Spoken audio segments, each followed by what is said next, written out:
Hello guys, तो कैसे हो आप सभी। मैं हूं निशु और आपका स्वागत है हमारे सीपीएन प्रेजेंट्स में। गाइस, तो आज हम आपको बताएंगे कि 26 नवंबर को संविधान दिवस क्यों मनाया जाता है, और आपको साथ ही साथ ये भी बताएंगे कि आप अपने कॉलेज और स्कूल में आप अपने आप को कैसे प्रेजेंट करके स्पीच दे सकते हैं।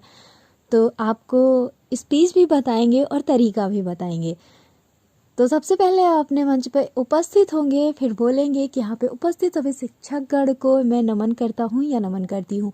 फिर आप साथ में बोलेंगे कि यहाँ पे उपस्थित सहपाठियों और सीनियर्स का अभिनंदन वंदन स्वागत करती हूँ या करता हूँ अपने तरीके से। फिर आपको बोलना होगा कि आज हम सभी यहाँ पे संविधान दिवस मनाने के लिए इकट्ठा हुए हैं और आप सभी को संविधान दिवस की हार्दिक शुभकामनाएं। फिर आपने जो एक प्यारी सी स्पीच लिखी होगी आप उसके तरीके से बोलेंगे। तो सबसे पहले आप बोलेंगे, दर्जनों भाषा सैकड़ों विधि हजारों विधान है, जो जोड़कर सबको साथ रखे वही संविधान है। जब जब देश की गणतंत्रता की बात होती है तब तब देश के संविधान का नाम आना स्वाभाविक है। ब्रिटिश हुकूमत से मुक्ति के बाद देश में लोकतंत्र स्थापित करने के लिए एक संविधान की जरूरत महसूस हुई। किसी भी सभ्य समाज के संचालन के लिए कुछ नियम कायदों की जरूरत होती है। लोकतांत्रिक प्रणाली में संविधान के जरिए इसकी व्यवस्था की जाती है। संविधान किसी भी देश की शासन प्रणाली और राज्य को चलाने के लिए बनाया गया एक दस्तावेज होता है। भारत का संविधान भारत का सर्वोच्च विधान है, जो संविधान सभा द्वारा 26 नवंबर 1949 को पारित हुआ तथा 26 जनवरी 1950 को लागू हुआ। संविधान सभा ने 2 साल 11 माह और 18 दिन में हमारे संविधान को तैयार किया।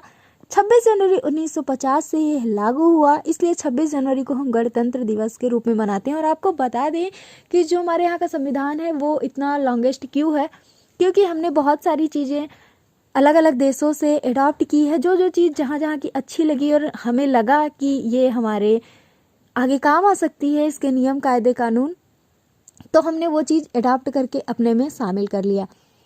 भारत सरकार द्वारा पहली बार 2015 में संविधान दिवस मनाया गया।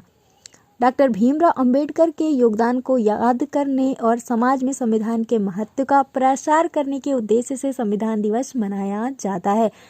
आज़ादी के बाद एक संविधान सभा का गठन किया गया। संविधान सभा की पहली बैठक 9 दिसंबर 1946 को संसद भवन के सेंट्रल हॉल में हुई। 26 नवंबर 1949 को हमारा संविधान स्वीकार किया गया। संविधान सभा ने संविधान के उस प्रारूप को स्वीकार किया जिसे डॉक्टर BR अम्बेडकर की अध्यक्षता में ड्राफ्टिंग कमेटी ने तैयार किया था। इसी रूप में संविधान 26 जनवरी 1950 को लागू हुआ और भारत एक गणराज्य बना। बाबा साहब अम्बेडकर को भारत का संविधान निर्माता कहा जाता है। हमारा संविधान विश्व का सबसे लंबा लिखित संविधान है। मसौदा लिखने वाली समिति ने संविधान हिंदी अंग्रेजी में हाथ से लिखकर कैलीग्राफ किया था। हमारा संविधान विश्व का सबसे लंबा लिखित संविधान है। यह भारत के आम नागरिक के लिए बहुत अधिक महत्वपूर्ण है।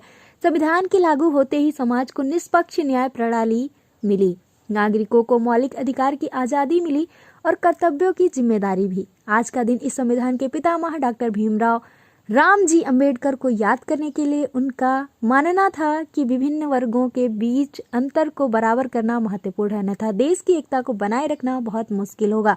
उन्होंने धार्मिक, लिंग और जाति समानता पर जोर दिया और वर्गों के बीच सामाजिक संतुलन बनाने के लिए आरक्षण प्रणाली की शुरुआत की।